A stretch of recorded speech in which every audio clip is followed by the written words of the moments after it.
The Further Education of OverSoul 7 by Jane Roberts. Read by Martin John. Chapter 25. On the Brink with Will and Jeffrey Boy. Lydia sat invisibly, legs crossed, watching Tweety navigate in the snow. Tweety and the cat were playing together. The cat, Wilhelm, daintily ran along the thin crusted snow until it hit a soft spot and fell in, straight down. Then it would begin meowing, scrambling frantically, scaring itself, only to pop up again and start the entire process all over. Tweety watched, squalling delightedly, each time the cat disappeared, and each time it re-emerged. But now Tweety could get along without Lydia monitoring all of her motions, even though she fell down often and didn't really walk properly yet, and Lydia stared across the fields, wondering idly if it was time for supper. She caught herself with a start. It wasn't she, but Tweety, who was hungry and anticipated the mutton chops that Bianca had promised earlier in the day. On the one hand, Lydia thought it was definitely exciting and fun, delicious, to anticipate the chops with Tweety. She corrected herself as Tweety. And yet, well, it was also just as pleasant to be aware of Tweety's feelings without identifying with them all the way. As she sat, musing, she smoked, and she was just reaching for another hallucinatory cigarette when a young man appeared, looking rather surprised. She recognized him at once from the Buddha affair, but it was obvious that he considered her a complete stranger. By his clothes and manner, Lydia knew that he was from the 20th century, and she sprang up with pleasure. "What are you doing here?" she asked. "I'm dreaming, and I must be traveling out of my body," Will said a bit smugly. "Anyhow, in answer to your question, I'm life hunting, though why I'm here particularly is beyond me. Where are we?" 17th century Sweden, Lydia said. "Great, that figures. I was looking for some place exotic. What a dreary landscape this is." Will frowned and glanced around rather disdainfully. "Why, it's lovely here," Lydia protested. "I lived in the 20th century once, too. That's where you're from, I can tell." "Wait a minute," Will interrupted. "Then you're dead." "No, you're not born yet," Lydia replied with a touch of anger. "Anyhow, you're lucky to be talking to me at all. I'm on a recess in a way. Actually, I'm living my life as that child over there." Will was appalled. "Why, that's like living backwards," he said. "I mean, you're an adult now, and you'll have to be a child again?" "That's what happens," Lydia said, thoroughly enjoying the company. She related to Will as a contemporary, smiling at him as a young woman at a young man. He scowled at her. "Smoking is bad for your health," he said. She started laughing. "I haven't got any health at all," she said, between gasps. "I mean, I haven't got a physical body in usual terms. It just takes this form. Tweety has a body, but then she doesn't smoke.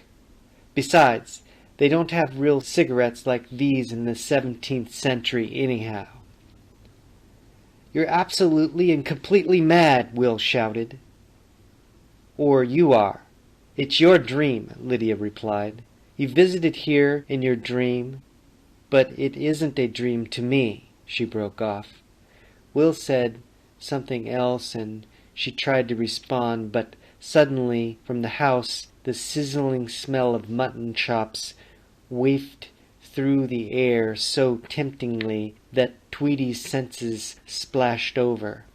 Tweety and Lydia, for the moment, became indivisible. Tweety forgot the cat and headed clumsily toward the house. Will just stood there. The young woman had completely disappeared. Will groaned. The dream, or whatever it was getting out of hand. He felt very lonely standing there in this strange, dreary landscape. He was just beginning to feel really sorry for himself when Lydia reappeared. "This happens to me more and more," she said uneasily. "I keep forgetting myself and turning into Tweety all the way. See how small this little fenced area is? They put Tweety out here whenever it's not too cold. And to her, it's absolutely vast. While to me..." "I'm going to commit suicide," Will interrupted, but a part of Lydia was suddenly relating to Tweety again in the kitchen, and she didn't respond. "I said I'm going to commit suicide," Will repeated. "Oh, sorry, I wasn't listening." "Oh, sorry, I wasn't listening," Lydia answered.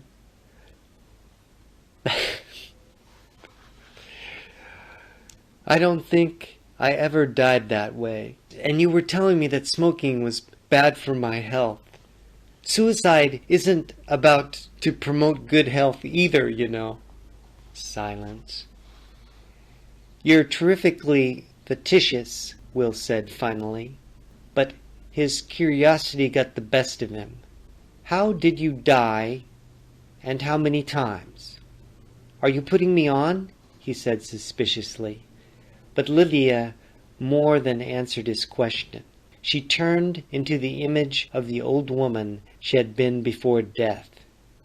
White bubbles of hair, thin but somehow jaunty bones, dressed in a pair of dungarees and faded shirt. Will stared, horrified at the transformation.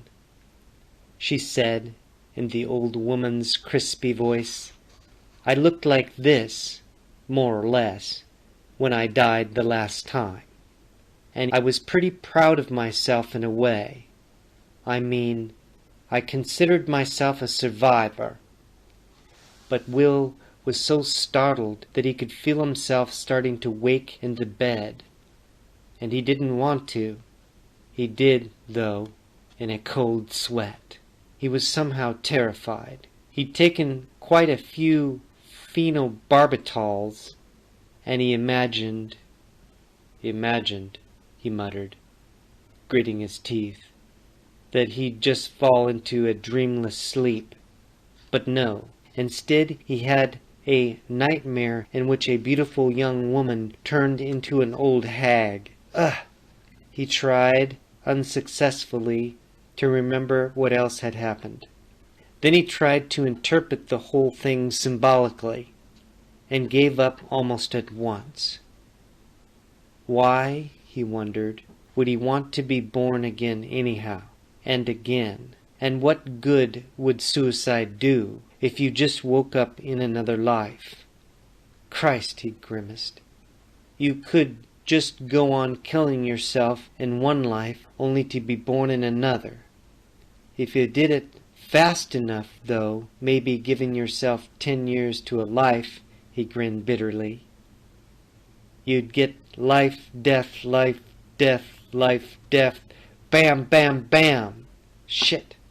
He reached beneath his cot and popped some more pills without even checking to see what they were.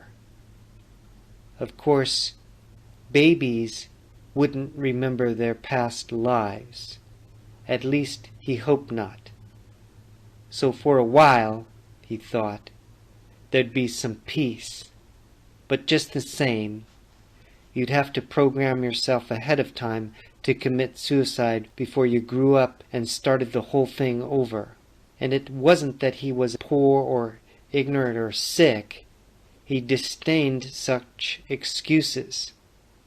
He thought proudly he just didn't like life itself or the conditions of life. He lay on the unmade cot, arms behind his head, leering at himself mentally, thinking that no matter how rotten he felt, he probably looked cool, nonchalant, clever, and sardonic, because he always did. People always told him so. Clever. He hated the word. And people, because no matter what he said to them, and his fluent tongue spoke convincingly, he never really related to them. He didn't know what they were up to. They were as impersonal, as far as he was concerned, as mathematical figures.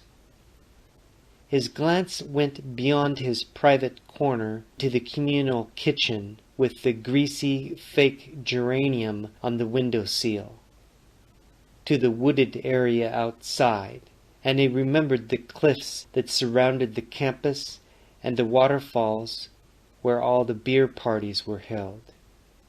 And without ever having made any decision, Will dressed languidly, thumbed his nose at the poster Buddha, but making this an elegant, almost classy gesture, to find himself some 10 minutes later merrily walking along the slippery edges of the rock bed. Jauntily, whistling, he threw his jacket over his arm and eyed the highest level of the cliffs that he could comfortably reach. No need to wear himself out, even for such an important occasion. What important occasion? He asked himself. Who knows? He answered. His mind felt curiously and beautifully divided, and his body felt so light and transparent that he almost felt invisible, though he knew that he wasn't. Then, eyes wide and clear, contemptuous and hurt, he looked down. It wasn't too far, but far enough, and he was woozy enough to jump. The drugs had taken the edge off of the moment. All he had to do was jump off the edge of the moment. Shit. Even now, he couldn't forget himself, he thought, or stop watching himself. He almost felt as if he were two selves, neither very likable, one watching the other, one thinking, how tragic, yet how handsome and young I look, and the other thinking, how dumb and comically stupid to have such feelings at a time like this. But both of him looked down again. This is Jeffrey interrupting dictation of the book. Never have I used so much raw willpower, but as I completed that last sentence, but both of him looked down again, I knew I had to stop writing. To go on could bring disaster. I knew that even as my fingers hovered over the typewriter keys, quite ready for the next sentence, reason would have to come later. I knew that, too, as I reacted to a sharp, sudden, undeniable sense of personal danger. The next line, or the next, could destroy me. Sweat ran down my armpits. I took one hand and with it pulled the other off the typewriter, feeling as if at any moment my hands would pounce upon the keys with their own will and type out, what? My own death sentence? The pun didn't escape me even as I lit up a cigarette and moved as far away from the cursed typewriter as possible. I'd been nervous, beginning this section on Will. For one thing, it's the first on the book that I've received in 2 weeks to the day. For after the chapter on Seven's return to the ground of his being, there was nothing. Did that return, in our time, take 2 weeks? Then beginning this chapter, I found that there was a time lapse in the book also. For Tweety was no longer an infant. She was also becoming more of an individual. So did my 2-week period somehow correlate with Seven's journey and Tweety's growing self-consciousness? And what about Will? As soon as he appeared in this chapter, I felt alarm signals, until finally, with that last sentence, I could stand it no longer. I refused to write another line. Will was only a book character, and a poorly developed one at that. I said this over and over as I stood, growing more and more upset, staring out the window at the balcony, and oh, God, at the geranium pot on the railing, the same one that fell over during that first dream encounter related in my early notes. Feeling, yes, possessed, I walked slowly out to the balcony where my first out-of-body experience had occurred. Almost hypnotized, I looked out at the new, staggered cement apartment buildings, jutting out indeed like cliffs, and downward at the garbage cans, unfinished lawn, and parking lots. What on earth was I doing? I knew I was trembling. I felt as if I were tottering at the edge of some chasm between worlds, trying to leap from one to the other.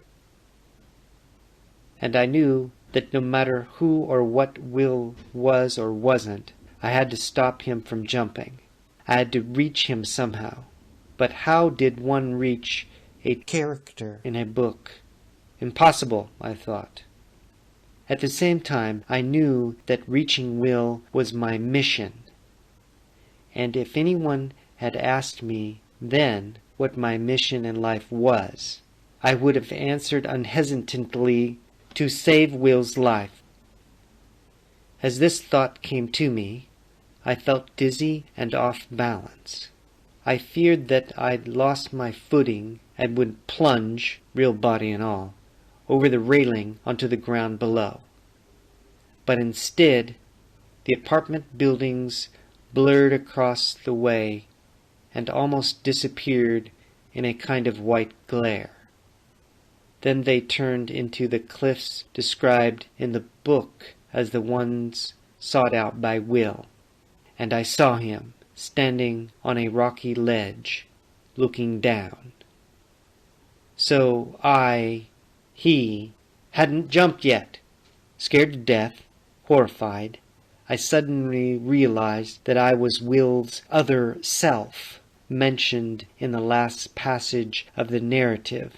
I stood beside him, the observer, and he knew it. I mean, he felt an observer's self, though whether or not he realized that I was real, I don't know. "Don't jump!" I shouted. "The wheel of life, round and round she goes," Will said, and giggled an awful sound. Then he threw his arms out dramatically and said in a mournful voice that clearly mocked itself, "This is where Willie boy gets off, sweet daddy-o." As he said that, as Will, I felt a dizzy surge of irresponsible power and weird impulses to let go, to jump, to choose nothing, to cheat mortality by courting death. Snapping back to myself, I said urgently, "You've got a future. You're going to be a psychologist. You'll forget all this. The drugs, the emotional bombastics.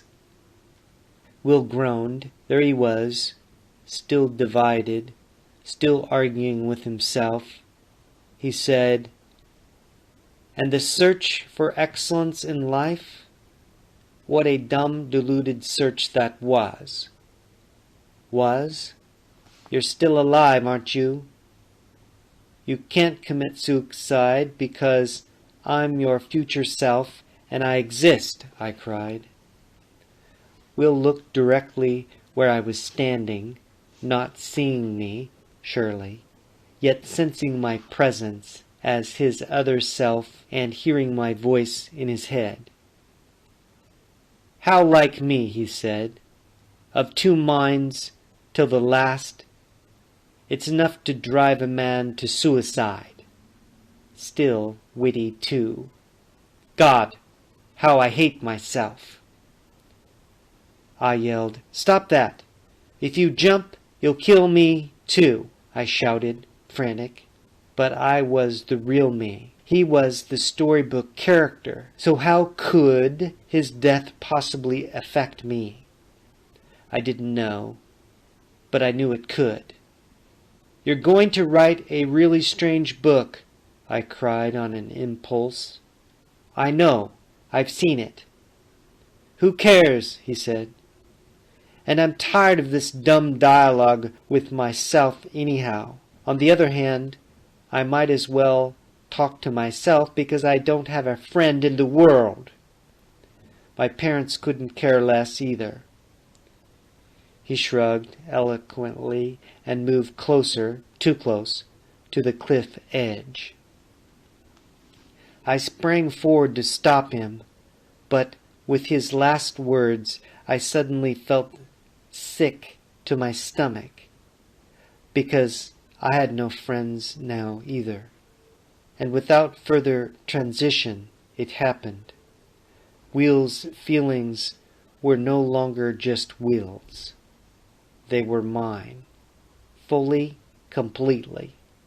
When this odd and terrible transference happened, for that's what it was, I almost fell over the cliff edge myself, with the impact of a despair that suddenly hit me full force.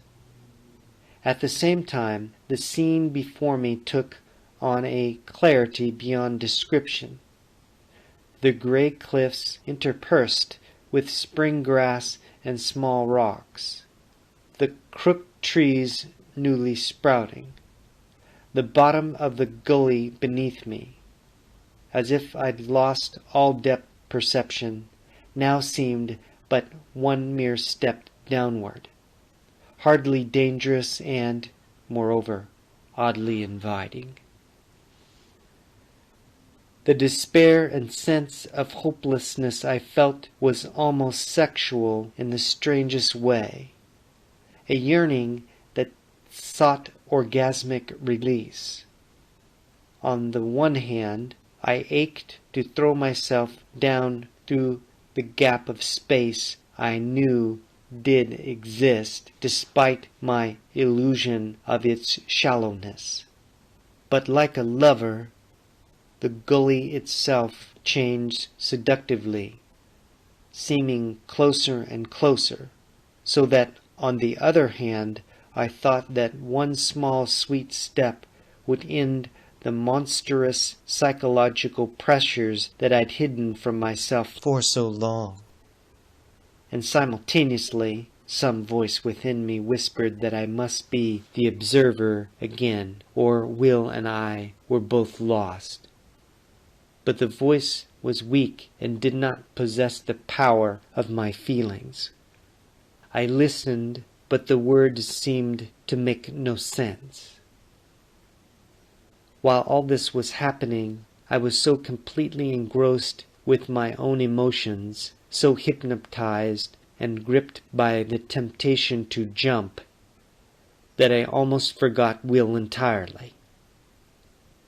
"One little step, shit," I heard his voice say. The words got my notice. I stared. Will was shaking his head with what seemed to be happy bewilderment. For an instant I thought he'd lost his reason completely, for the implications of his actions escaped me entirely at first.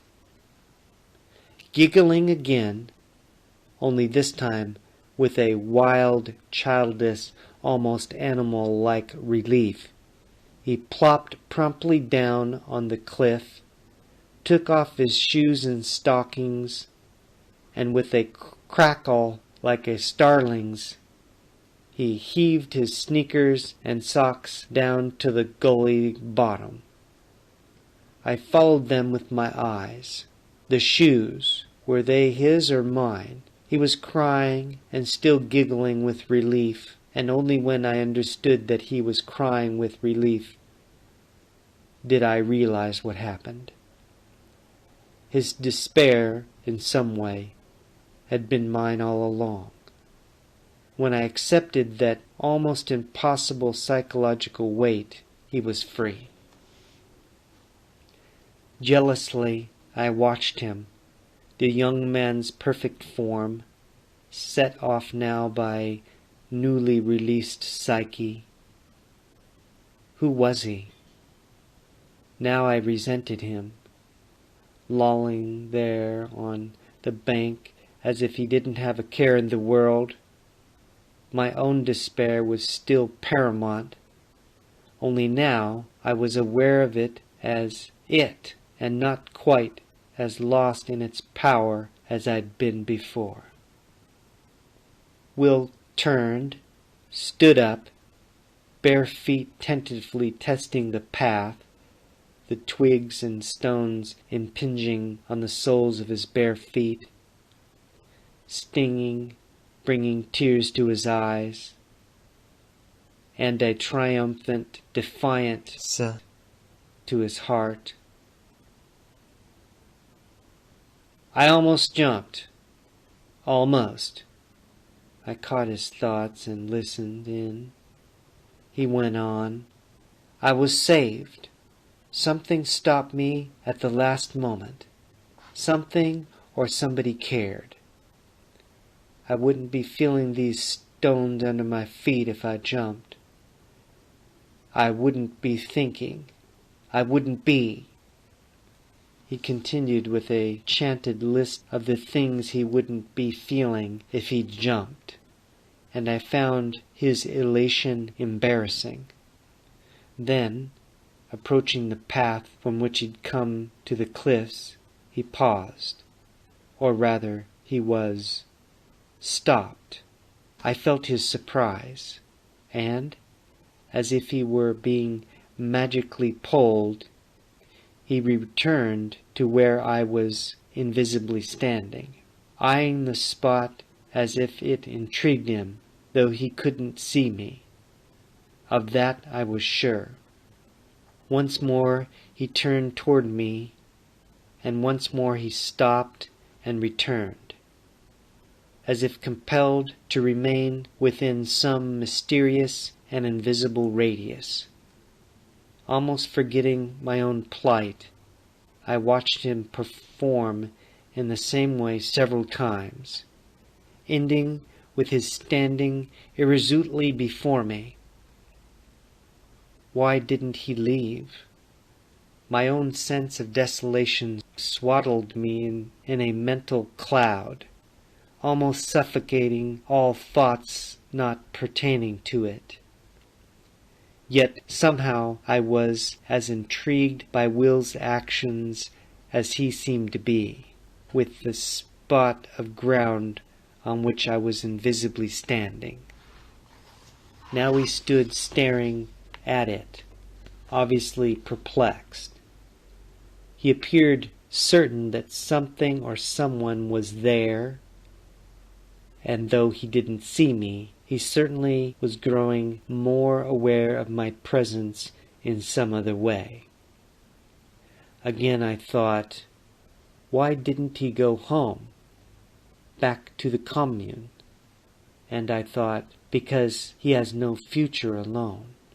The realization, I think, came to both of us at once.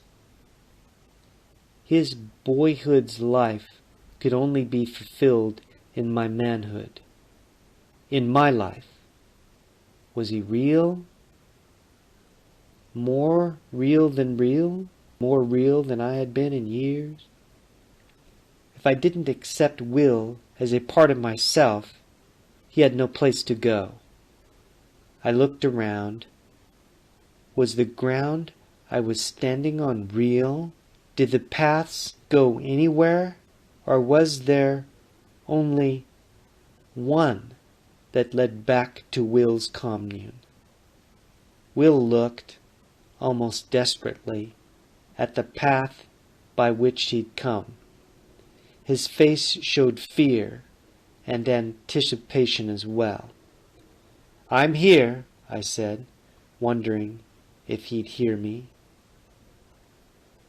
"Oh, wow, what I've just been through," he answered mentally.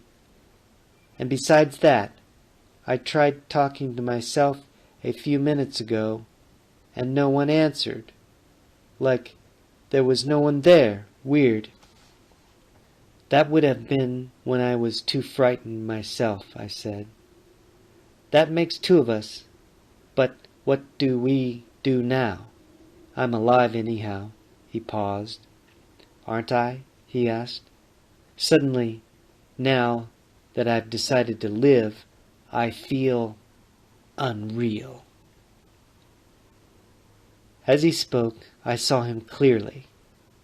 He was myself as I'd thought of myself years ago, living in a commune, though actually I never had, but more so lonely that I could hardly bear to remember. Was I, Will, asking help from a future self? Or was I, the future self, changing the future by going back and altering the past from my present? So I said, "You'll be me, but I'm learning too. And I'll be different because of you and because of what just happened." "You mean you're real and I'm not? To me, you're just the self I talk to." "Neither of us is real without the other," I said. "If I denied your reality, I'm sorry. And if I ignored your questions and aspirations, I apologize deeply. But I don't know how to accept you either, even though I desperately want to." And as I said that, confusion overtook me completely, for suddenly I was Will, listening to my words of inner dialogue. And I was myself, as myself, speaking the words. I wasn't sure what was happening as the cliffs shimmered, and Will's image along with them. I know that I had a memory lapse in there somewhere, but the next thing I knew, I was standing on my patio again, staring down at the unfinished lawn and at the old pair of men's shoes that someone had thrown beside the garbage cans. My exhaustion was so complete that I stumbled into the living room and fell almost immediately into a deep sleep. But just before I collapsed, I remembered, as an official part of my own past, when I had stood on a hill contemplating suicide. I'd completely forgotten the event, blocked it out, of course. Yet drowsily I wondered, or had the memory been born just now and built into the past? And more urgently, where was Will now? Were either of us still in danger? In chapter 25, peace, light, and love. Aloha.